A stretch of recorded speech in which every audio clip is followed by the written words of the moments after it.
Hey everybody, this is Insignificant Man, back for another episode. Thanks for joining me, and if you like the episodes, go ahead and hit subscribe and like, and I hope I'll see you here in the future. If you want to listen to my episodes on podcast, I'm available on multiple platforms from Spotify, Google, RadioPublic, Breaker, and others. So if you can't watch YouTube, maybe you can listen to me on podcast. All right, let's get started. Okay, today I wanted to talk about energy centers, our bodies, the truth about our bodies, and the importance of why we need to know this about ourselves. This is a point of beginning for healing for everybody, really, to heal others, but to start off with, to heal ourselves. I just want to take a quick second to kind of dedicate this recording, this episode, to two individuals, well, really three individuals. But one is Kathy Phillips, that used to be Kathy O'Brien, and Mark Phillips, who rescued Kathy from a life of slavery, pretty much. Since she was an infant, she has been sexually abused her whole life until she met Mark Phillips. And he saw this, recognized this, and rescued her. And not just her, her daughter as well. So her daughter was subjected to all of this as well from the beginning of her daughter's life. And her daughter right now is still working on healing from all the trauma, mental, physical trauma, and spiritual trauma that occurred during her lifetime. And all of this is basically because of our government. And if you read her book called Transformation of America, and it's in the link in my description box below, but I encourage everyone to take a look at this, especially what's going on in the world right now, where a lot of these sex rings and human trafficking rings are being taken down. Trump is doing a really good job, and the alliance has made a main focus to free these people, kids and adults, from this type of life. And they're doing a great job, and there's still more to come. The reason I'm bringing this up is because there's going to be a lot of mental healing that's going to be needed. And when you break it down, it really is PTSD. And PTSD can be across multiple levels. It doesn't just have to be from combat. So I think most people attribute PTSD to people from Vietnam or World War II, shell shock, the original term for it. From my military experience and my friends and other individuals I served with in multiple branches, and I still work with a lot of them today, there's always a little bit of mental trauma that everyone still deals with some, and it's different for everybody else.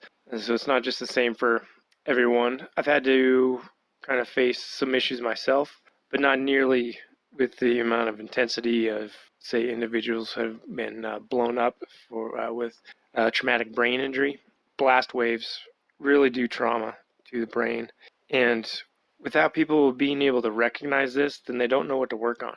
And so just identifying it allows them a focus to put their energy into healing. And to begin the healing process, you really need to know the truth about your body and how we're made and how it all works together. So I just want to give a shout out to Kathy Phillips and her daughter, and Mark Phillips. And Mark just recently passed away a couple years ago, but he was instrumental in helping Kathy and her daughter escape and also bring about help for other PTSD victims. Kathy has just recently released a new book talking about PTSD. And when you think about it, it's just kind of amazing how huge this problem is. Information on these next few recordings, next few episodes I'm going to be doing, focuses basically on this process of understanding and learning healing and just more truth about the universe we live in. And this is for everybody. Everybody can apply it, even more so to people that are trying to recover from some type of mental trauma, even physical trauma, because you have to deal with that mentally as well.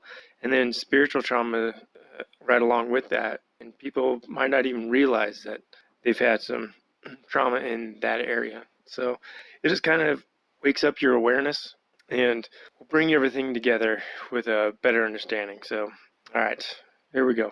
To begin this process, we all have to understand that this is a form of healing, and we all need healing from being lied to for so long. We've all been believers in everything we've been told is true as far as we know it, I guess. There are those individuals that have been hiding a lot of this from us, and there's a good reason for it, because they would lose control. And the perfect example of this is Emmanuel. So Emmanuel is a perfect example of what everybody will be moving towards. But to begin this process, we kind of have to understand, why haven't we been progressing in that direction from then till now? And we need to understand distortions, the biases that we have, the distortions we have. If you think about it, what exactly is a distortion? It's your distorted view on something, right? So if you're looking through cloudy glasses, you need to clear those lenses so it's not so distorted. So when you're snorkeling or scuba diving in the ocean, you want to have clear lenses, so less distorted, more clarity. So we're looking for clarity. Well, how do we get rid of those distortions? Well, the amazing thing is think of another word that pretty much is the exact same thing as distortions, and that's first thing that jumps to my mind is opinions. So we all have opinions, right? And we all like to say, well, I have a right to my opinion, and that is absolutely true. We all have a right to our opinion. Not everybody's opinions match up, and they shouldn't match up, because everybody's learning things at a different time, in a different place, from a different perspective. So distortions are opinions, and these create biases as well. We will get very emotional over a certain topic or a certain issue or a certain circumstance or situation. And if you stop and take a minute to think about why you reacted the way you reacted, why you said the things you said, why you're thinking the way you're thinking, it has to do with your past and the past of where we lived, who we've lived around, and the societies that we've lived in. Once we understand that, then we have to, if we take the time to look at this stuff, and usually we're all so busy these days that not a whole lot of people take the time, have the time. They're focused on living and going to work, the kids, family, no family, just job, traveling, whatever, you name it. We're always made to be so busy because we got to financially support ourselves constantly and keep this planet and this economy going. So we have opinions. Well, have we ever stopped to think, how are we getting these opinions? What are we basing these opinions off of? And are they correct? And who's to really say what's right and wrong? But are they the least distorted opinions? Are they the least distorted viewpoints that you've discovered maybe about that topic up to that point? Well, if we don't have a solid foundation to begin with, then there's an infinite amount of distortions with almost an impossibility to come down to one central foundation. So we have to come down to the beginning. And it really does start with the beginning of the beginning. So in the beginning, what was there? And from our Bibles, from our previous texts that have survived through ages, it all talks about God, a single entity people have called God. Other religions might have different names, but there's a creator. Now, if you are in the science world and are unable to, or do not see science and a creation perspective as being able to blend together, then you might be of a perspective or opinion that science rules everything, and you have to be able to prove everything you can see. If you can't see it, then you can't prove it.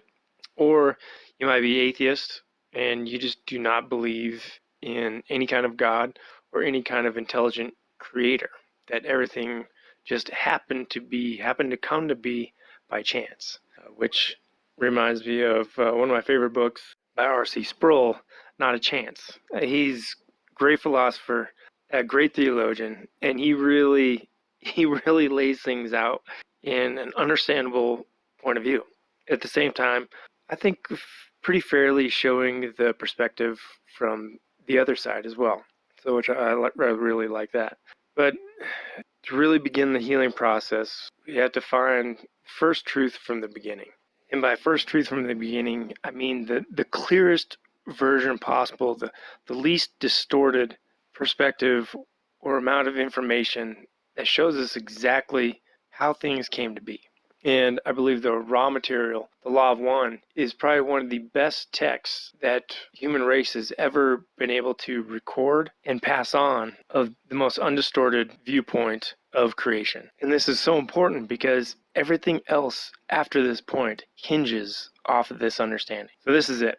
In the beginning, there was infinity. There's mystery right away. We don't know the beginning and we don't know the end. I mean, life is still going. We don't know when it's going to end.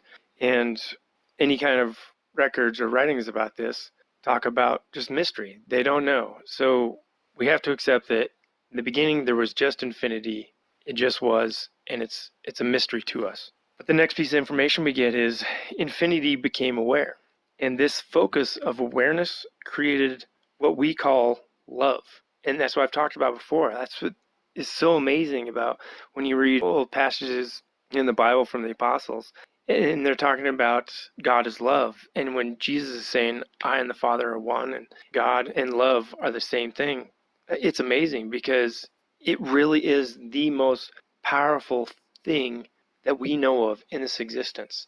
So in the beginning there was infinity. Infinity became aware, and then it became focused.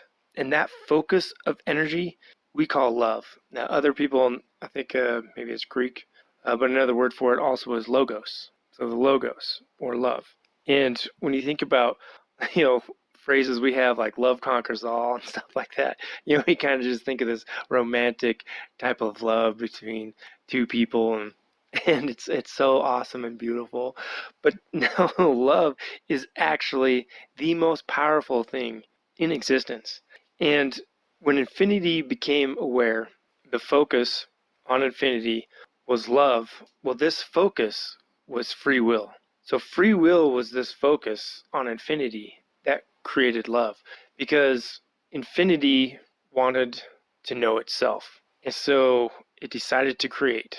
So by its free will, it created. And the first thing that came into being was intelligent energy. And from intelligent energy came light. And light has created all matter. And this all happened instantaneously. And so that's why it's so amazing how everything is connected between love, intelligent energy, and light. There was an order to it, but they all come directly from each other and all work together as one and inseparable in nature. So that's why there's like this inseparable connection between love and light. Like light is love and love is light. Just like love and light are the creator as well. It is infinity. It's intelligent as well. It's not just chaos or chance. Because chance you're even given a name. Well, where'd chance come from? Well, so it's intelligent. So this beginning, this infinity is intelligent. It became aware. It became focused. It created love. And from this love, it produced light. And from light, all matter exists. That's on a physical level and a metaphysical level. So what we can see and what we cannot see. So there's so much more that we cannot see that's happening. I mean, just like sound. We can't see sound waves. We can see light. We can't see all light spectrums. So we know that there's a whole world out there, a whole universe out there of things that we can't see. Light went out into the darkness and began to create. So in this creation then moved to co-creators. So infinity created light. The energy that came from this focus on infinity created love. From this love came intelligent energy.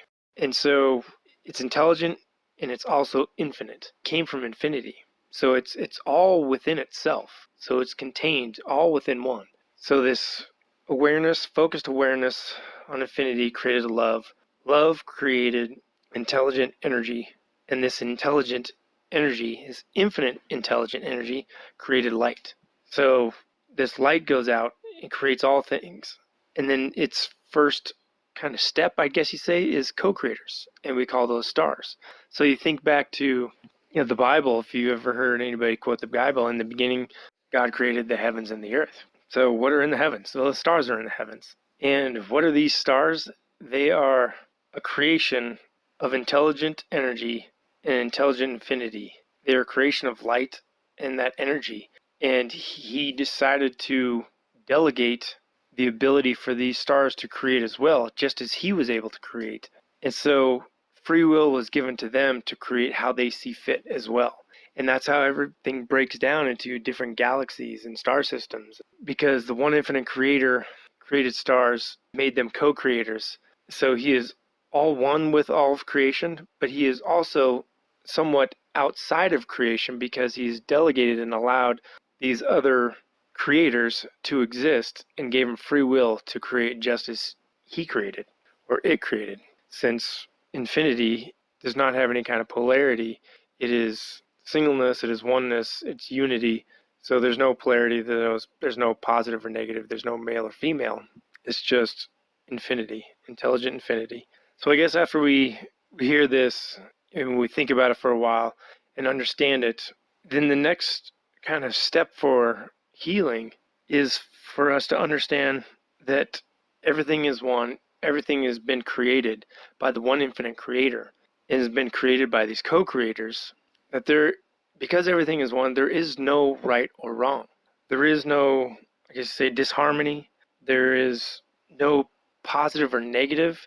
And once you realize that's huge. That is so huge, because that is one of the primary reasons for someone to judge themselves is by our societies, this society of rules, of morality.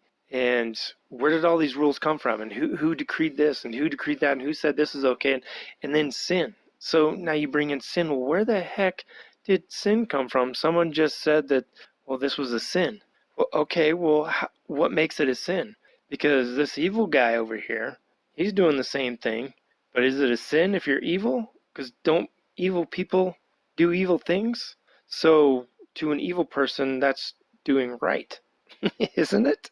So sinning is good for evil people because that's what they do, but it's bad for good people because good people don't sin.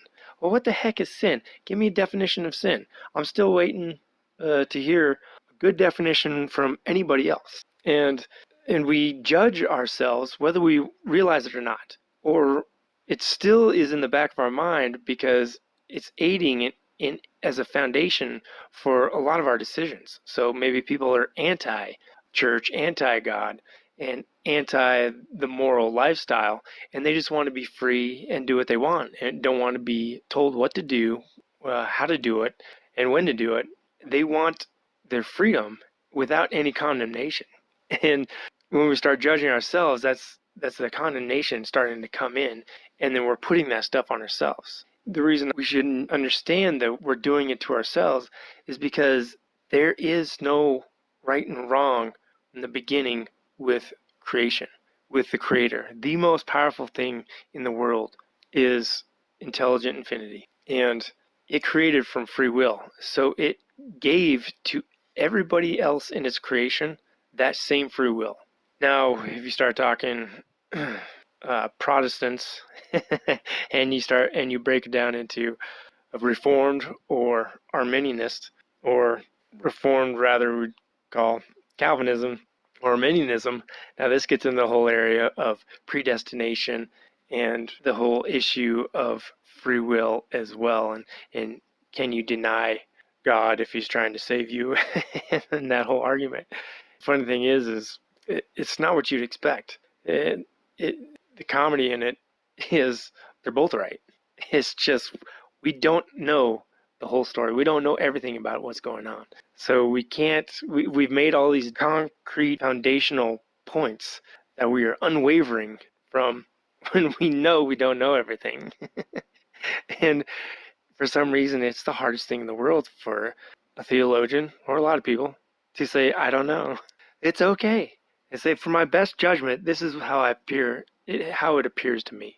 And then here we go with our opinions, our distortions, our biases, and our perspectives and point of views. So once we understand that there's no right or wrong, there's no polarity within the completeness of one creator, and free will is paramount and makes everything possible. And if everything is possible, then everything is permissible.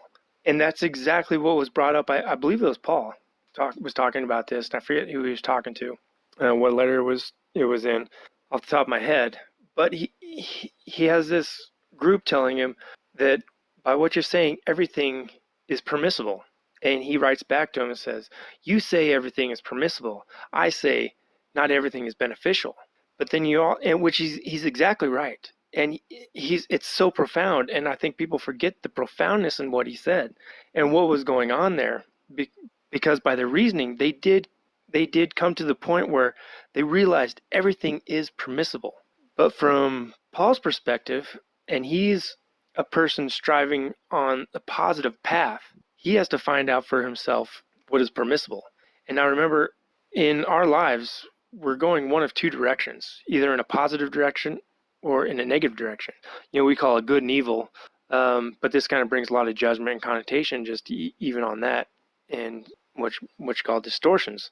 So to kind of take away any kind of labels and just think about it a little more plainly, positive and negative, and trying to think of it without any kind of judgment attached, because there should be no judgment if everything is permissible. So Paul was saying to these people that you say everything is permissible, I say not everything is beneficial, and he's exactly right. They're right, and he's right. So they're both right. Everything is permissible. There should be no judgment on anything, but it's up to the individual to find out what is beneficial for them. And that's kind of the core of how you begin healing, especially on the mind, body, and spirit. And there's a complexity to it that I'll get into later. But as far as right now, well, when I talk about an individual, I'm talking about the whole scope of the mind, body, and spirit. So because the Creator created free will, and love was the result of free will focused on infinity, he gave that same exact free will to everything else in his creation. So the co-creators, the stars, they're creating with their full free will, and they're implementing their own kind of versions, I guess you'd say, with different rules and parameters and different things they might be trying. And creation is always trying to know itself. And the whole reason everything is created is to help the Creator know itself. So he is collecting every single last bit of information from its whole creation. We are aiding the Creator, the one infinite Creator, in knowing itself better. And when we know ourselves better, then he knows ourselves better, because he's learning from all of us. He's living through us, he's seeing, he's living in us, and he's collecting all that information and putting it all together. So when a new star forms a new galaxy, it creates with the new knowledge that's gained from all the other stars previous to it. So, I mean, it really is an amazing process. And that process is afforded to us as well. And so all these rules, all this condemnation that's come down on us, that's from society. And that's also from other beings that have been created out there that are higher than us. And I've talked about this before. There's different density of beings. So we are the third density, and that's a chemical body density. And a good example of what I mean by chemical body is you take drugs and you get a chemical reaction. You take alcohol, you get a chemical reaction. So after this density, it moves on to more of a light body densities, and so on and so forth. And I'll talk about that in another talk. But we have these, and they've divided into positive and negative as well. So what's going on right now is there's a harvest coming up, and they're wanting us to graduate to fourth density, but there's going to be a fourth density negative or a fourth density positive. So they're each trying to gain the largest harvest possible, but there's rules. And I've talked to you about this before. Really there's one rule. It is free will. Now they have the free will to break it. They have the free will to breach it. But those who are a positive path serve the Creator by preserving free will at all costs. And there's a lot to that. It's a whole nother talk in itself as well. But the negative beings, they'll do anything possible to come right up to it and accomplish their goal without breaching it, or they might flat out breach a person's free will.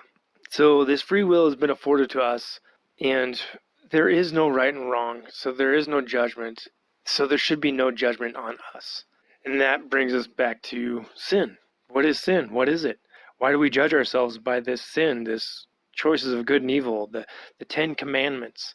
Thou shalt not do this, thou shalt not do that. Well, we understand love created everything, and love came from the focus of free will on infinity. So isn't making rules outside the scope of love? It absolutely is. Absolutely is. So then you got to wonder, were there higher density beings manipulating us us third density beings here to accomplish their goal. And I believe absolutely. This is absolutely the case. And I think I've talked about this before in a previous talk, but the creation of the Ten Commandments and the creation of the Ark of the Covenant.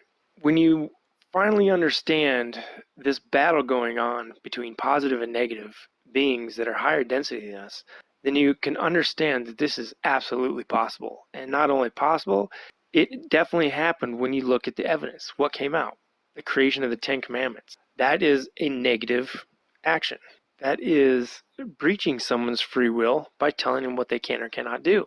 And this also limits the creator in knowing itself, and also brings condemnation and judgment on yourselves and then on others. Because once we start looking past ourselves, we start looking at others, and we start judging each other by this same exact fashion. So a good point of example in the current situation right now, masks. Well, I don't want to wear my mask. Well, you have to. Why? Because they told you to. Okay. Well, I live in a free country. So if I can't choose for myself to put a mask on or off, then my freedoms are being taken away, right? Correct. Same exact way with the Ten Commandments.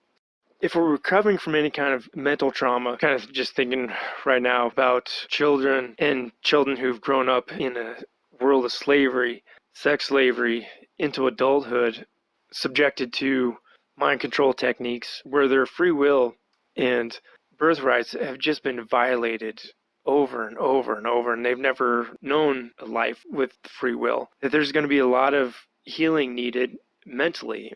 And the first way to really start the mental healing is to realize that you don't have to judge yourself. There is no right and wrong. What happened happened. There's nothing good or bad about it, but there are things to learn from it. And so it's like a debrief. You have a plan of action, you might have a theory or a hypothesis, you come back and then you debrief and say, find the things that were good and find the things that were bad. And so this is kind of that healing part of how to forgive ourselves if there's any kind of judgment being put on ourselves, any kind of feeling of unworthiness, and believing in a one and infinite creator, an intelligent, infinite creator, is where we all have to start. That is the foundation. That is the first full truth, and understanding what the process of creation is and where we fit into that process. And how we fit into this process is we are co-creators. So from love came infinite energy. From infinite energy came light. From light became stars. Stars were given the free will to create. They became co-creators. Now we are co-creators. We are the next level of that creation. And you look around us, we are living and interacting on so many different energetic levels. It's insane. And we're creating all this catalyst and environment for learning, for experience, for everything. So everything has to be permissible if the creator wants to continue to know itself, because it learns through us. And so we have to experience things. We have to see what we feel is good or bad, beneficial or not beneficial for us. So this is the whole process of life that we are given to accomplish. And so there should be no judgment on ourselves first, and then look outwards towards others, and no judgment towards others. And then the progression starts from there. So sin, my definition of sin, the best I've come up with is it's an acronym. So SIN.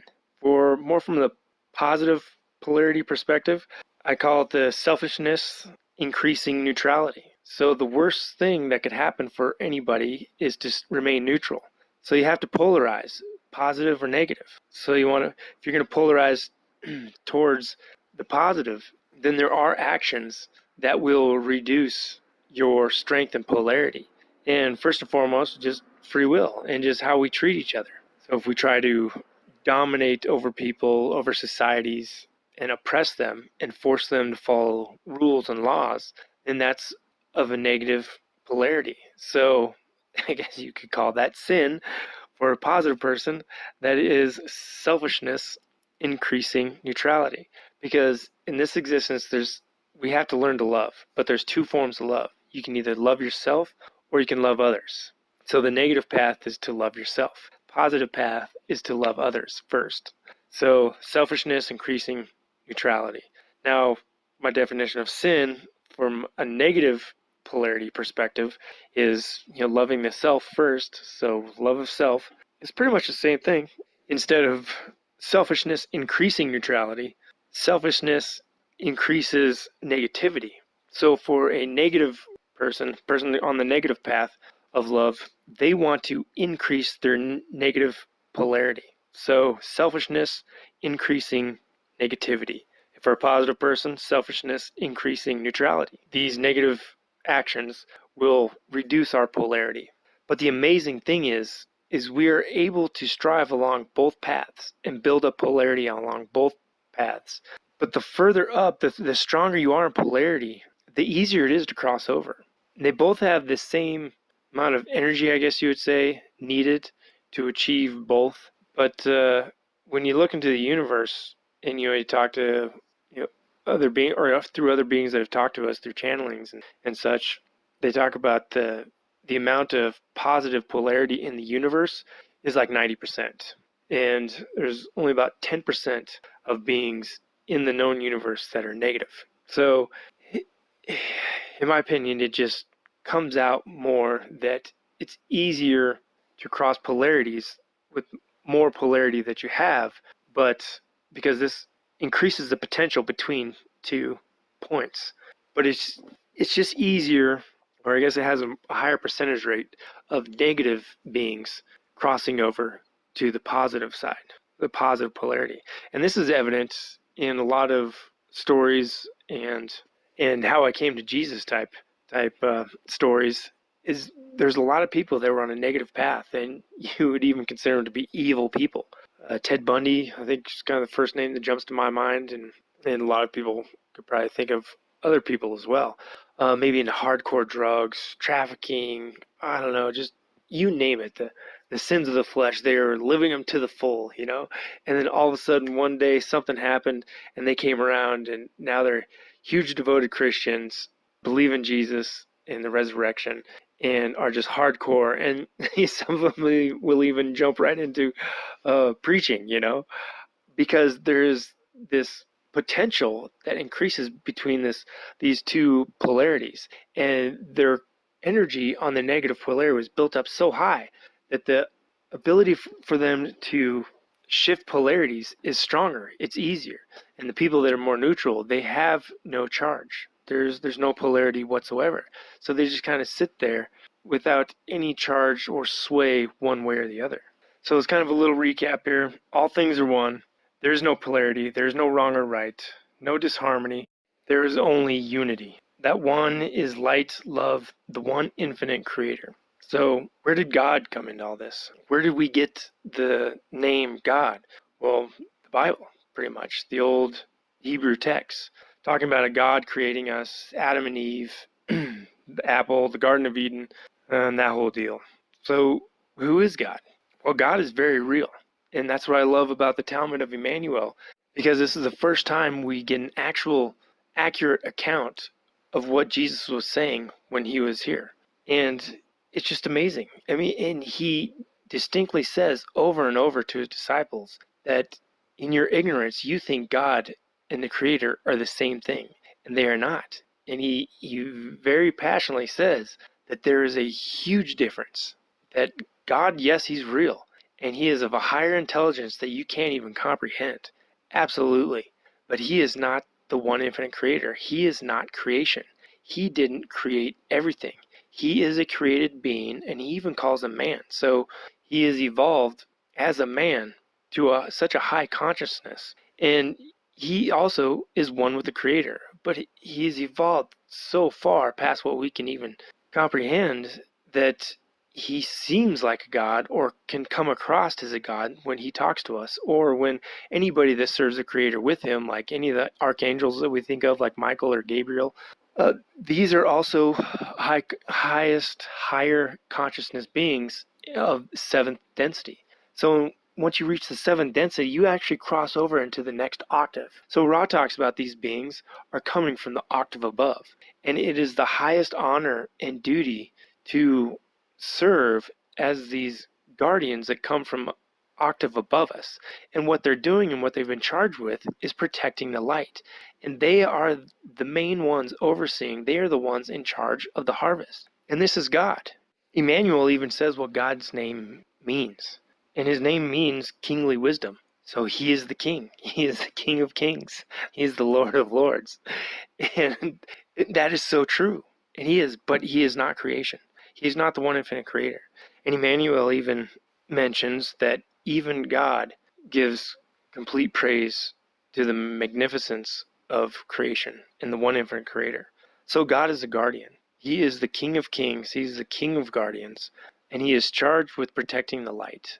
And just like Gabriel and all the other angels, they're in charge of everything in our octave, of facilitating what needs to be facilitated, what needs to be nurtured. So when Emmanuel is giving all those metaphors about the master owning property and leaving the property to his caretakers to bring the crop to its fullest, and he doesn't return for a long time, and then the caretakers start to abuse all the people that work in those fields, and they're starting to yield low fruit. Then the parable continues where then the owner sends his son, and so the people charged with taking care of the property and the crops see that it's his son and said, we don't even need to abuse this guy. We're going to kill him. So if we kill him, then we inherit everything. And so they kill him. And then eventually the owner will return. And this is what God is talking about, is when he returns for the harvest, returning to our octave from where he is, which is outside of our understanding, I guess, pretty much. He's returning for the harvest. And yes, he might have been the one that created Adam and Eve. And I think there's nothing that refutes that story. But our perspective on that might have to change as well because of our understanding of other beings living out in the universe and the roles that they play. And that's why I love the book of Enoch, because it describes these responsibilities and duties of these angels such as Gabriel and the likes and how they're serving the Creator. Okay, so back to Emmanuel. One more thing I wanted to bring up with Emmanuel was another thing you talked about, which brings to light what I was talking about earlier with there is no right and wrong in unity. There is no disharmony. Everything is permissible. It's on us to find out what's beneficial. But Emmanuel even says that it's silly for us to even think about humanity falling away from God. That humanity has never fallen away from God. Every person's spirit has been created individually for the task of perfecting itself. Just like creation is trying to perfect itself, our job is to perfect ourselves as well, perfecting our spirits. Our spirits and the light inside of us is the Creator. So we have to nurture this, we have to build it, we have to strengthen it, and we strengthen our spirit with knowledge. And this is our individual task because we've all been created individually at this point to accomplish this. Once we feed ourselves knowledge of the truth, like I said before, we gain understanding. And when we gain knowledge of the truth, we gain understanding, and we gain wisdom. And this is how you strengthen your spirit. Part of that is the body and mind as well, because they are linked. They are all one unit as well. They're all united. We have to strengthen. We have to balance. We have to know. We have to understand our bodies, our minds, and our spirits. So our spirits are striving for perfection as well. And then this information, this knowledge from our spirit goes to the Creator. And this is how the Creator perfects itself. It perfects it through us living and experiencing life, through catalyst and preserving free will, because if you preserve free will, then you preserve the genuine choice. And the choice is huge. And if it's tainted in any way, then it was manipulated, and it's not pure choice of that individual. And it's not a pure recording of what you found to be beneficial or not beneficial. So it's all going back to the Creator living through us and perfecting itself by our lives. So now that we know this, we know there's a purpose to life, and that's to serve the Creator, either in a positive or a negative way. So once we know this, once we realize it, our purpose in life is to evolve towards the Creator and is to live for the Creator and to learn. And it's either going to be positive or negative. And there doesn't need to be any judgment or condemnation one way or the other. It just is. And kind of another purpose of this life is to win this game of life. You really have to be able to love. And it's to either love yourself or love others. And to love yourself, it's pretty simple. I think we all understand that. It's to continue living the way of human nature, lying, cheating, stealing, doing whatever we want, when we want, serving ourselves first. Our needs come first. Loving others, you're putting others' needs first, and every action is showing that. And once we start moving down this road of serving others first, we realize we're really serving the Creator. And any person, anybody, anything that we're interacting with, we're serving the Creator. And on a positive side, to win this game of life, the only way to win it at this stage in game in third density is to show our hands, is to show and be able to freely show without fear, because there is no fear within perfect love. And that's what we're striving for, is perfect love and wisdom. So to be able to show everything about ourselves to others is to completely open up and be free. And that's how you perfect love, is showing everybody everything about you and not being ashamed of it. And in return, you look at everybody else around you and say, I accept you for no matter who you are, no matter what you do and what you've done. I don't care, because when I look at you, all I see is the Creator, and I see the Creator learning, and I see unity. There is balance in that person. There's potential balance in that person. As of right now, they're at this point in life. As of right now, I'm at this point in life. I don't need to judge myself. I don't need to judge anybody else. This is the perfection of love, and there is no fear. And that's amazing. When John said that in, I believe it was chapter 4, something like that. And another verse I think is just kind of forgotten about, and without a realization of how strong it is. But there is no fear within perfect love. I mean, it's just amazing. And you think about how many decisions you make in your day based off of fear. And it's crazy. So the more truth we know about the universe that we live in, and we know the truth about the one infinite Creator, we know the truth about God, we know the truth about these angels, these guardians, we know the truth about higher density beings and a graduation process between these densities. And we are in third density, and each density strives to graduate to the next. And that's the process we're in.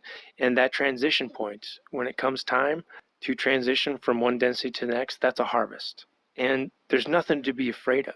Like, this is the process of evolution. This is how beings evolve. All the higher density beings have gone through this process before. And this third density is the most intense density of them all. So it's just amazing how much pain and suffering there is, but how beautiful it is at the same time, by the amount of extreme catalyst and extreme situations of learning, of environment capable of learning and making choices every single day. Just think about how many choices you make. I mean, it's just insane. It's crazy. So once we know all this, there are steps to understand this and break it down kind of systematically, starting with ourselves. And you always have to start with the self. So like I said before, we are a body, we are a mind, and we are a spirit. And we are a third density being.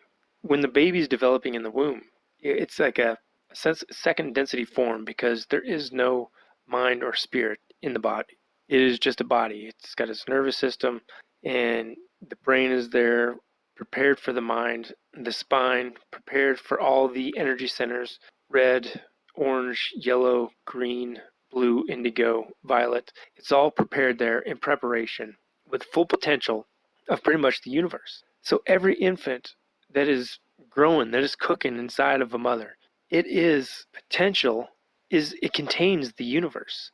That's the potential that's in an infant. And then once it's born, its mind and spirit inhabit that body. And with three together, this is what makes us third density beings. You have to balance them both. You have to strengthen them both. You have to you have to balance all three. You have to maintain all three. And it's constant work. But that's the whole point of us living. So to kind of start off, there's got to be like some kind of a systematic way to view it. And there absolutely is. And it's not only systematic, it's systematically organized with truth. And step one is to seek love. So in third density, our job is to learn how to love. Like I said before, love yourself or love others. So you have to seek love. In every situation, love exists. We have to look for it. We have to actively be conscious of it. No matter how angry we are, how emotional we are about this or that, we have to find love in every situation, in every choice that we make. We either love ourselves, we made a decision to put ourselves first, or we make a decision to put others first before ourselves. And eventually down the road, when you put others first, you eventually start making those choices where it doesn't matter what you get in return. So it's genuine love of others without any want of return. And that's kind of just where it goes to from there. The universe is one being. We've talked about it. The universe is one. The one infinite creator. Everything is inside the creator. And so that's true about everybody else that you see. When you see another person, you see the creator. The one infinite creator has created them to live and experience life in a totally unique, different way. Might be close, might be similar, might be completely different. But we all know this. We all know how different we are. Every single being in existence is different because they're all collecting data. They're all collecting information for the one infinite creator. They're all serving the infinite creator in a completely unique way according to them. So when we look at ourselves in the mirror, we see the creator. We look at other people, we see the creator. We don't need to punch each other. We don't need to get in fights. We don't need to go to war. We don't need to do this because all we're doing is destroying the creator and destroying the chance for the creator to continue to learn in every single life that comes into being on this physical plane. So, number one, seek love. Number two, see the creator. Know that everything is one. Look in the mirror and see the creator. Look at others, see the creator. See all of creation around you as the creator. The oceans, the mountains, the trees, the environment, everything on this planet, everything past this planet, the other planets, the stars, everything, the air, the chemicals, the molecules, in the world of science. Every little bit of matter comes from light. So light, the energy, the infinite energy interacts with the light in such a way that it'll form different molecules of matter, and this is how different matter comes into being. Now, the only way to really solidify like these previous steps is you have to meditate. You have to spend time contemplating. Meditation, contemplating, they can be seen as the same thing. They can also be seen as differently. That's up to, I think, everybody to discover for themselves. And prayer. Prayer is absolutely necessary, and it's slightly different than meditation, but it's still a meditation, but there's like a different kind of will being used in prayer versus meditation. It's more internal. Prayer is more external, could be for the self, could be for others. That depends on what it is you're praying for and the individual praying. But without either meditation, contemplation, or prayer, these previous steps that I mentioned won't sink in. So you have to stop and think about this stuff. You have to take time out of your day and just be quiet and still. Quiet your mind, still your mind, and just think about your opinions, your distortions, what makes you you. And there's a good way to go about it, and get to that here in a minute. And it really has to do with knowing our bodies, knowing our minds, knowing our spirits. And if you're on the positive path, if you consider yourself a good person and you want to strive that direction, then you're going to be loving others first. And this is what Emmanuel brought to the table. This is his whole message of love your neighbor as yourself, to learn how to love, the ways of love. And this is why Emmanuel is so important and so amazing, because he himself became that perfect picture of love. So if you believe in Jesus, then you believe in love. If you believe in love, you believe in the Creator. And this is along the positive path. So this applies to everybody in the world, no matter if you're Jewish or Islam or Mormon or whatever. Any type of Catholic, Protestant religion, this applies to everybody. And you don't have to be a Christian to see that the example Jesus left was the perfect example of love. And so if you're seeking the positive path, he is a great stepping stone for that first cornerstone decision. It comes down to you have to put energy forth to crossing a threshold to the ways of love, and that is making that first cornerstone decision. And I've talked about this in a previous talk. Emmanuel became that cornerstone decision. So everybody, and this is creation wide, this is the process. So when people are wondering if it just applies to this planet, absolutely not, because the creator is love, and these are the steps towards love. If you're on a positive path, you need to make that first cornerstone decision that solidifies, and then everything after that is a process of what they call doubling, or the law of squares, where you add up the first decision. The cornerstone decision is the mark. The next action you take in love is an action that has energy. The second action has energy and doubles the previous one. The third action doubles the energy of the second one. The fourth one doubles the energy of the third one. And it just goes on and on and on and on and compounds. And this is how you build up polarity. This is the process. So love of others. And what's the best way to do that? How do we do that? And there is no best way, really. It really is up to the individual. But we have to know ourselves. We have to know what makes us think the way we think. Have to know ourselves and what makes us do the things that we do. And in this way, the best way to share love is to share the love of the Creator as it's known to yourself. So my personality, I feel the best way I can serve the Creator is by treating others around me this certain way. And these are the things that have made me this way. And my likes, dislikes, my personality, my humor, my ability to focus, determination, skills that I'm good at, and so on and so forth. But it's different for everybody. So you can't say there's a best way, but to say there's a best way, it's just to love the Creator in the best way you know how. And just let that radiate outwards, and not be afraid of condemnation or judgment. And everyone around you is going to benefit from this. I mean, it's just amazing when you think of the joy that it brings to you when you're able to be yourself without hurting anybody else around you. And I think everybody knows that sick feeling you get when you've hurt someone's feelings or you've hurt them physically, and it wasn't intentional or was intentional, but you want to take it back. And this is one of the things we need to think about at the end of every day is, how do I fix that? Because everything is being experienced to learn from. So I don't like the way I treated that person. Well, tomorrow I'm going to do it better. I didn't treat that person very good. Tomorrow I'm going to apologize, and I'm going to ask for forgiveness. And like I've talked about before, the importance of forgiveness, because there is a karma out there, and that's part of creation. There's a wheel of action, inertia, and karma, and it comes back around. But the first step is understanding the body, the mind, and the spirit. And start with the mind, because the mind is kind of where everything has its beginning. Your consciousness is your mind, and the body is a product of the mind, and the spirit is strengthened by the combination of the body and the mind together. But we have to understand the body and know the truth about it, truth about the things that we can't see, that we don't know about. You know, we look at it as like a machine, but it's not just a machine. It's energetic. There's all kinds of unseen energies flowing all around us. And a lot of us today have seen that or heard about it, at least in Indian cultures with chakras. And acupuncture has to deal with this as well.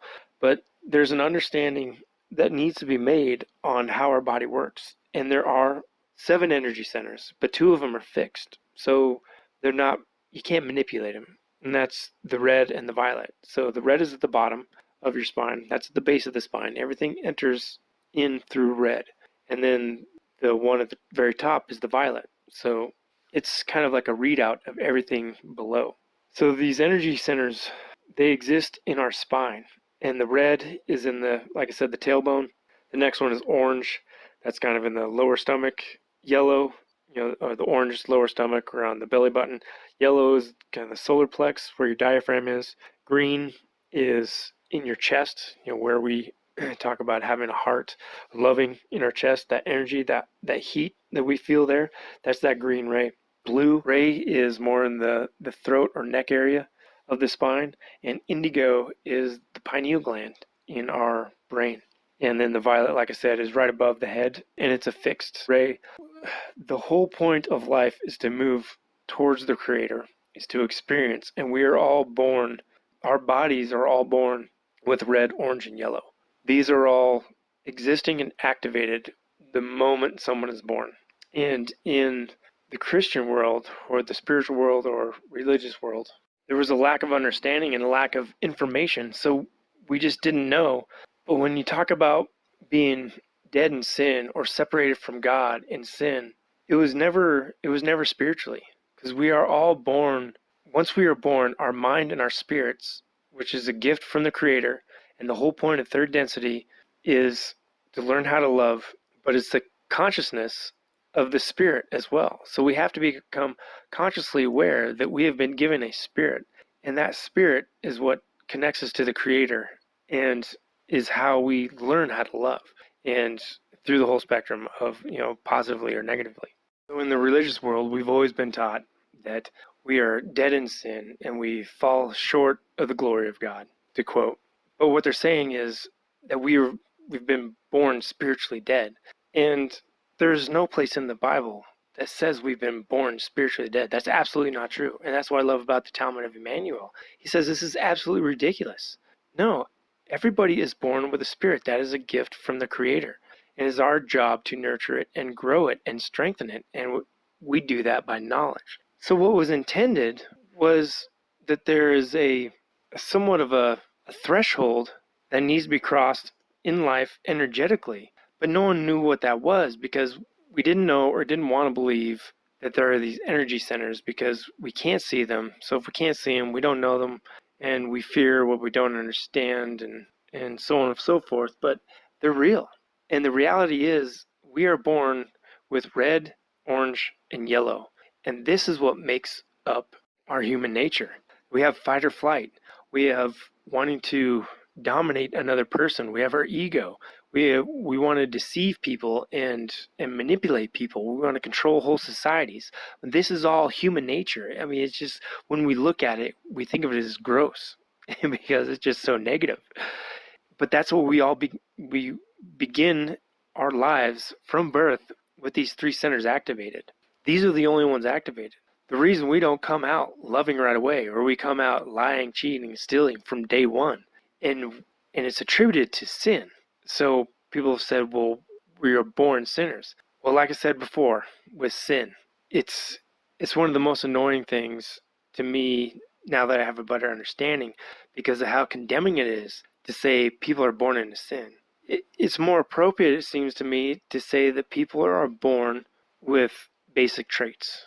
And these basic traits do these basic things. And this is for a reason.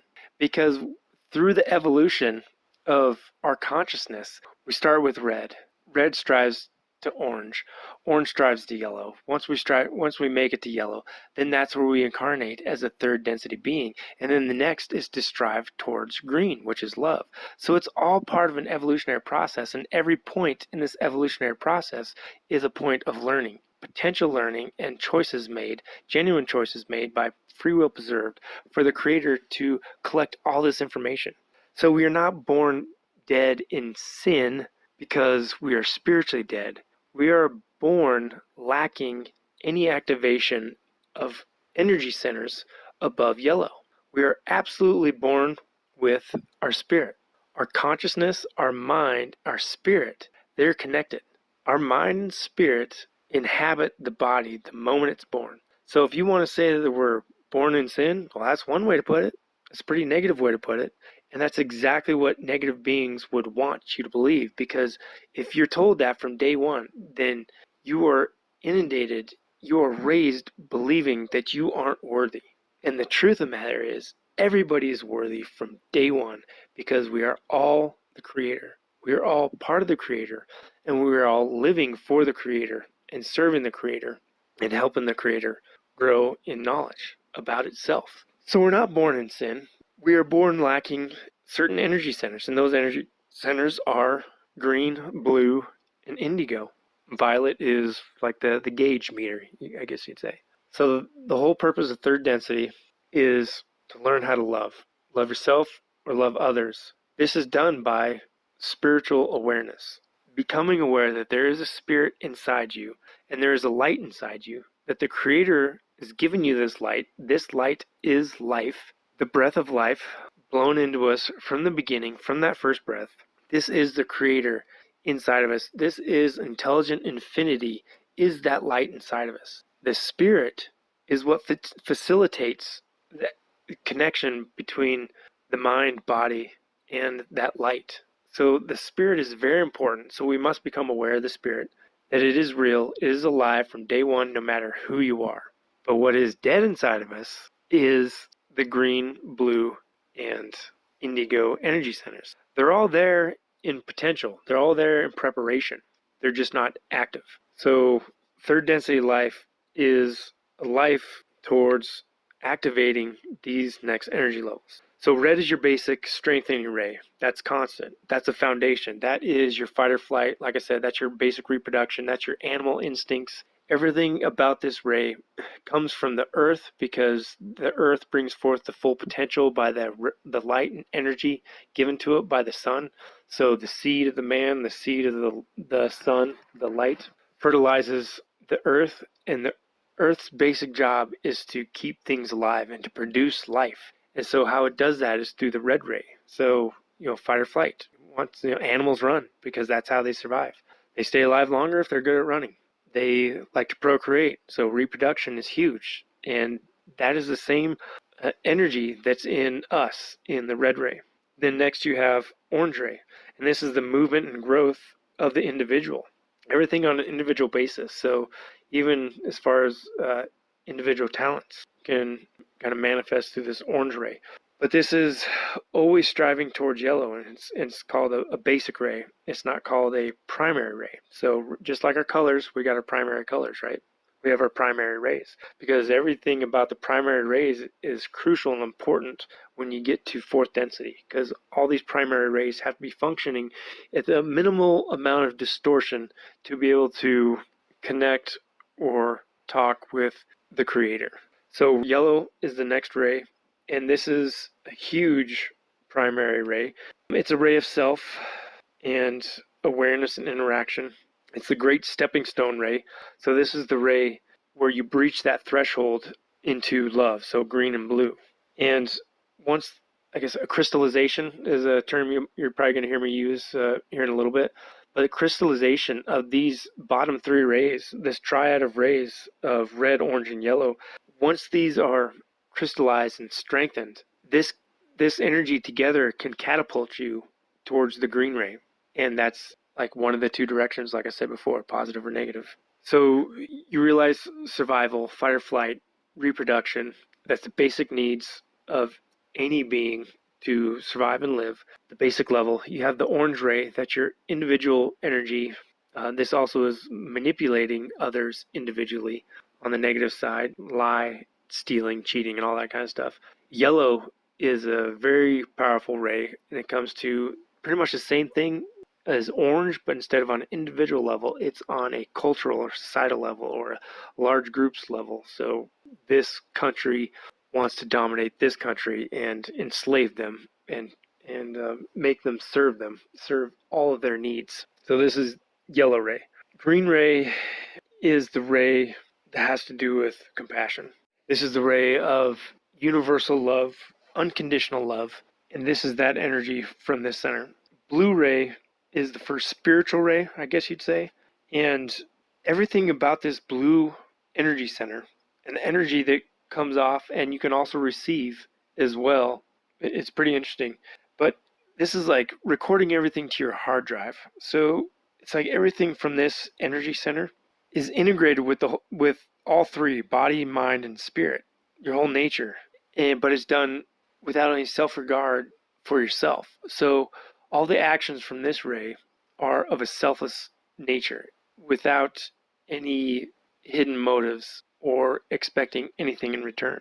But it's like a hard drive that kind of writes it onto every density of our being. So everything that we learn and everything that we teach, it's kind of everything we learn, it gets seeded or it gets written onto this drive, this hard drive of our body and our mind. And likewise, on the opposite direction, when we speak using this blue energy center, this is information coming from the heart of us as well. So it really is the true true essence of the heart of the individual. So that's what makes blue so amazing, and it makes it the first spiritual ray, is because of this genuineness, this wholeness of self, freely able to be expressed for the first time.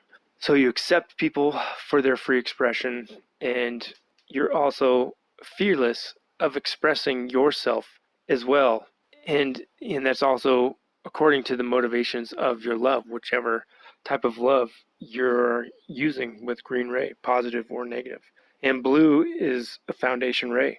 So there you have your your primary colors, your primary foundations. Your red ray, your yellow ray, and your blue ray. So red ray is your basic survival, your life. This is the energy that that is fixed to keep you alive. Yellow is what springboards you to the higher three energy centers. Blue is, I guess you say, another springboard towards becoming the creator, or seeing yourself as a creator, towards viewing yourself and others as the creator. So viewing yourself with complete worth, that you are absolutely cherished and totally worthy of everything the creator has to offer, because he made you specifically for this reason, for him to learn and to serve, so, and to make choices, your own choices, so the creator itself can learn as well. And after the blue ray, it gets into, I guess, like a completely misunderstood area, and especially for the church, this is completely misunderstood. It's actually understood but misunderstood all at the same time, because they are so big about the Holy Spirit and how important that is in the Trinity. And by the way, there can be no Trinity if everything is just one. If there is only one infinite creator, then there can be no Trinity. And that's what I love about the Talmud of Emmanuel. Emmanuel explains this in precise detail, why he is not part of a trilogy. He is not the one and only Son of God. He is a son of one of the angels, that's Gabriel. And he gives all credit to the one infinite creator. And like I said before, says exactly who God is and where God's place is in all of this, in this oneness. But the indigo ray is misunderstood but feared at the same time. So the church is all about the Holy Spirit and how it moves, but it's funny how it only seems to move according to the way they think. And other churches have different perspectives. You got the Holy Rollers, and you got the Pentecostal churches, slain in the Spirit, that type of thing. And you got Benny Hinn, you got all these TV evangelists that are wanting to heal people, striving to heal people. Are they in it for the money, or are they genuinely trying to do it to be a service? Only they can decide that for themselves. But there's just a little misunderstanding, and if we could resolve this understanding, man, healings would be happening all the time. Because I truly believe there are a lot of people that wanting to dedicate themselves to that expression of intelligent energy, which we call the Holy Spirit. So remember, in the beginning there was infinity. Infinity became aware. That focus of awareness created love. From that love, that focus, infinite energy was created. And that infinite energy is what we call the Holy Spirit. We didn't have any other words for it before, but to more accurately describe it, it is intelligent energy, and it's infinite because it comes from the infinite creator. So the Holy Spirit is that energy that moves, and from that energy, the Holy Spirit came light, and from light comes all matter. So the indigo ray is the pineal gland, and this is considered the great gateway. So this is the energy center. Once activated, it takes a long time through discipline and understanding and removing distortions and continuing to balance the lower energy levels, where this becomes applicable. So, and usable, as far as now you are a conduit for infinite energy, intelligent energy. You are now a conduit to let the Creator move through you and use you in a more dependable manner. It's amazing. And this is exactly what Emmanuel showed in the Gospels, and all the miracles that he performed, and all the healings, and changing water to wine, walking on water. raising people from the dead. This is what he activated. This is what he strengthened. This is between his body, mind, and spirit. This is what he was able to accomplish and understood, that is the gateway. That is what lets infinity through, which makes anything possible. So you're understanding with your faith that anything is possible because infinity doesn't know any limitations. So you can say to that mountain, throw yourself into the sea. Or you can say to that water, support me, and you walk across the water. This is absolutely possible with this. But in our society today, there's no real understanding on how to develop this. And it seems like in the Christian world, if you're not showing any of these spiritual abilities, then there's something wrong with you as far as sin goes, where you're just living in sin. There's just something that's wrong. Otherwise, you'd be a perfect temple for the Holy Spirit. Well, this is kind of hogwash. You have to know and understand the truth about your body, the truth about your mind, and the truth about your spirit, and then develop through knowing the process of progression and evolution through these energy centers. And then you can start to do the work. And you really have to put work in. So this is the first energy center that is requiring more time through discipline to develop. So once you cross the threshold and from yellow and green is activated, blue is immediately accessible as well. It just is waiting for the individual. So when you cross the threshold from yellow and go to green, you're actually going to the next two. So green and blue are instantly activated, blue being instantly potentiated, I guess you'd say. So it's able and ready for the individual to use. The indigo takes more work. And like I said, violet ray has its use, I guess, understanding. When I talked about healing, when someone is healing you, like Jesus, or like Emmanuel talked about, your faith is actually healing you. So the individual is the one healing itself. The healer is just a conduit. But this healing, this conduit of love from the healer is entering through the individual's violet ray. And this is what's allowing the change in illusion. Because remember, everything is light. So everything is vibrations. Everything is vibrating. This is just a dense illusion.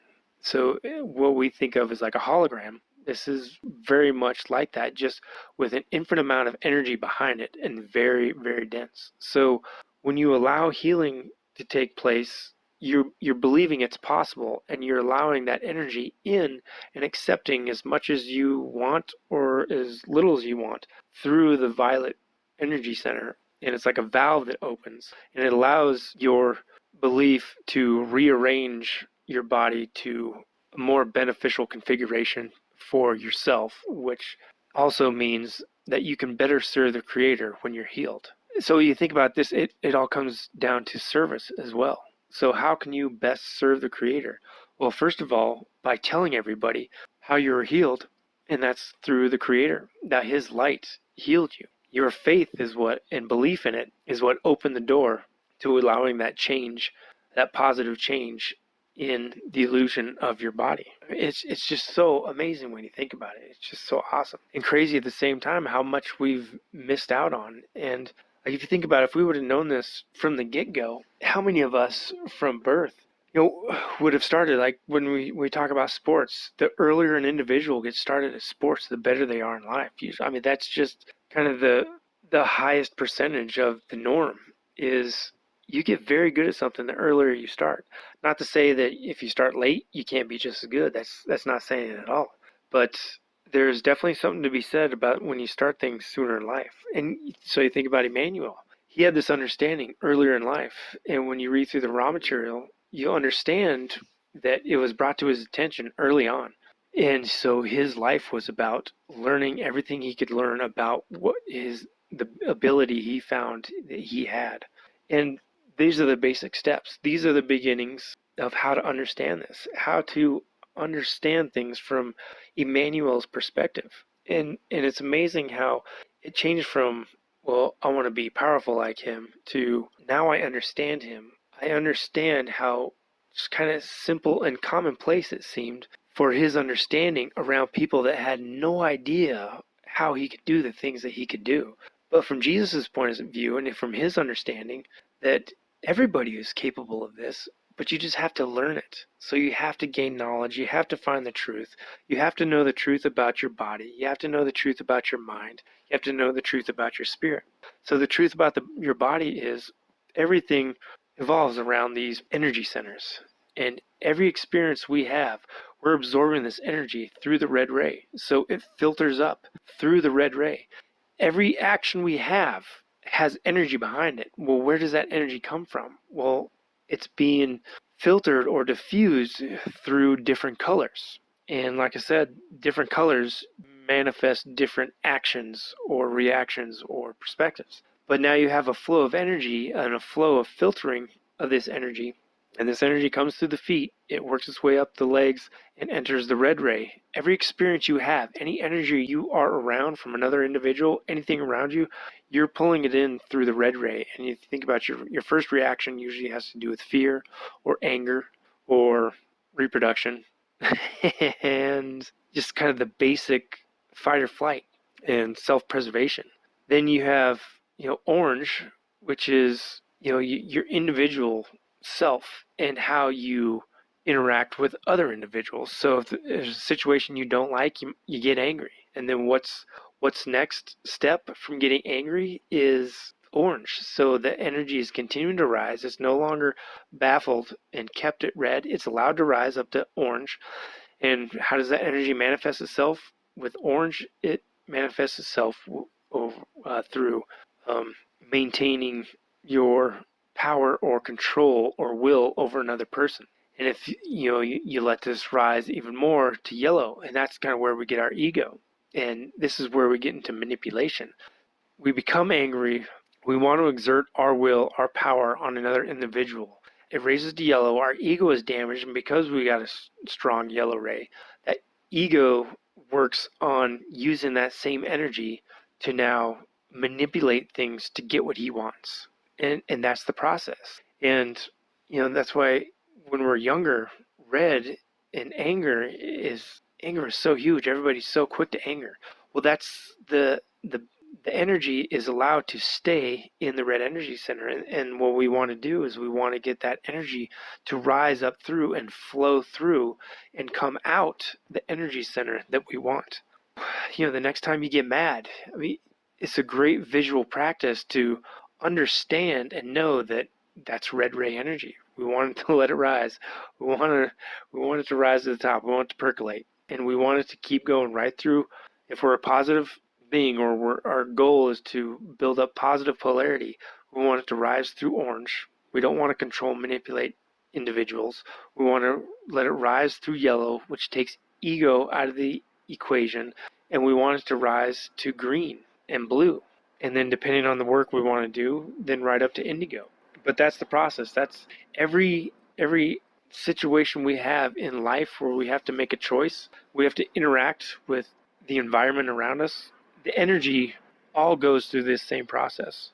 The end goal is to activate all our energy centers, get them working efficiently, which means we have to balance them, and then eventually through balancing and continuing to use them, we strengthen them and increase them towards crystallization. So you want to think of these energy centers as diamonds. We want them to harden like diamonds. That's the end goal, and that doesn't have to be the, I guess you'd say, the constant goal, because it's not necessary for every energy center to be crystallized for someone to say, all right, they're a complete person, or they're whole, or they're balanced, because every single energy center is been crystallized. That's absolutely not the case. Yes, it's been done from my understanding, and yes, it's possible. But what's more important, especially at the time of harvest, is the energy centers need to be functioning in a way, especially the primary energy centers, need to be functioning in such a way that they can communicate with the creator. And that means red, yellow, and blue are all working appropriately and balanced and active according to that individual. So whatever that individual has for distortions, biases, and his perspective on how he thinks, how they think they can best serve the Creator. That's up to them. It really doesn't have to do with achieving crystallization. We're always striving for it, but what we really want to strive for is balancing and bringing in a harmony of the usage of each one of these different energies as needed to be the best version of ourselves possible, to serve the Creator the best way possible, which if you're on a positive path, which means serving others around you the best way possible.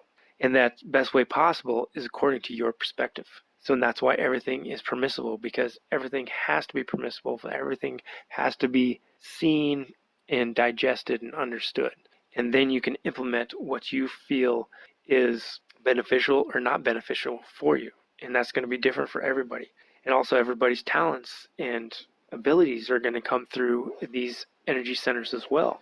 And because we know we all have different talents, we're all going to use this energy differently to manifest these talents, to use these talents. So, our primary function in life, after becoming aware of this process, is to do this fluidly, to blend those energies, to balance the centers as we need in a way that the intelligent energy is able to channel itself with minimal distortions. So we want to be a conduit with the least amount of distortions. Like I talked about in the beginning of snorkeling or scuba diving, you're going to best serve everything around you if you can see things properly. So you want to have that mask clear. You want to have the least amount of distortions. And intelligent energy, which is the Holy Spirit, is the least distorted version of the Creator, because it is the Creator. It came from the source. So I'm getting pretty long right now in this recording. I'm sure there's a lot of ands and ums and buts I can take out, which seems to be a lot. I almost called my show the show, because I edit a lot of those out. But anyways, to wrap this up, to kind of go back over what we discussed, is having a firm grip of the beginning, the truth of where we come from, this whole existence, and what created everything, and what it is, and its infinity. Infinity became aware. That focus of awareness created love, what we call love. From that love came infinite energy, infinite intelligent energy. And that infinite intelligent energy formed light. And from light, all matter is made. Stars are made. They are co-creators. Stars made planets. Well, stars made universes, solar systems. And within those, they made planets. They made other stars as well. Gave them free will. But free will is paramount. And that is how learning is done. True, genuine learning is done. And the only thing that matters is the learning of the one infinite Creator. And we exist to serve that learning process, whether it be negative or positively. And third density, we are in third density right now, and this is our time to choose. Now we have a better understanding of the beginning. Our words that we have to describe this creation, this one infinite being in the beginning, and our better understanding of what love is, and a better understanding of the purity of love within unity. And there is no right and wrong. Everything is permissible. It's up to the individual to decide what is beneficial for themselves, whether it be positive or negative. And we learn the truth about our bodies. And this is all having to do with the process of healing. And to begin the healing process, this has to be understood. And so I'll start next time with the mind, and which is the next step after the body. But right now we got a basic understanding of the energy centers: red, orange, yellow, green, blue, indigo, violet, and how this energy interacts with us. And the whole point of these energy centers is to use this energy, and we filter that energy through these different colored energy centers. And that's what comes out as our actions. So when we decide to do something, and this even comes down to our mind, understanding the mind, the way we think, is also dependent on what energy, what color energy we are using as well. So this is kind of the beginnings. I'm going to probably stop it right here, and I'll continue on where I left off. A few little things I'm going to cover next time before I get to the mind is just kind of finishing this process of how does the energy enter the body, and it enters through two different ways, and how the process of this, how it comes into our bodies, the attraction, this whole process of that, and just kind of maybe a basic analogy. And the next step is balancing. How do we maintain and take care of these energy centers? And that's through balancing. These energy centers can get blocked. And if there's a blockage, that means you can't use anything above that blockage. So if you have a blockage in orange or yellow or red, then every bit of energy coming out of you or running through your mind is going to be coming from red ray. And so we want to be able to understand this and know how to prevent it and know how to recognize it when we see it. And this will allow us to let that energy continue to rise to the colored energy center that you want to use, and that what you've realized in your mind you should use in whatever circumstances you see fit at the time. So that's just a little bit of that, I guess, to get the ball rolling on energy centers. I hope everybody enjoyed that, and if there's any comments or questions about this, by all means feel free to ask in the comment section. I get all the comments, and I plan to read through all of them and respond to all if I can. So that is all I have for this recording. This is Insignificant Man, and I hope everybody is doing good, and I hope that this shutdown ends soon, and in spite of it, I hope this helps everybody's process of what this country, what this world is going through as far as our freedoms being taken away and our economy and our jobs and everything in that light. And just the healing that everybody is going to need in some form, one way or the other. And the people that have been in a life of slavery are now going to be freed, and it's beautiful. People with mental trauma, PTSD, this is a way for them to start the healing process. And I wish the best for them. And they're always on my mind. And I'm always looking forward to the day when they can be healed. And when that healing begins, this realization that we're all one can really start to compound, and we can all join together. I look forward to those days. All right, this is Insignificant Man signing off. Take care.